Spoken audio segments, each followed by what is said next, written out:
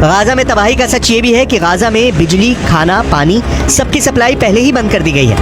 Israel अब तक 2000 ton बम Gaza पर गिरा चुका है, लेकिन अभी तक हमास को तोड़ने में वो नाकाम रहा है। जवाबी कार्रवाई हुई है, उसमें आम लोगों की जान जा रही है। मलबों से बच्चों को निकालने के बाद उनको एम्बुलेंस के जरिए जल्दी से जल्दी अस्पताल पहुंचाया जाता है।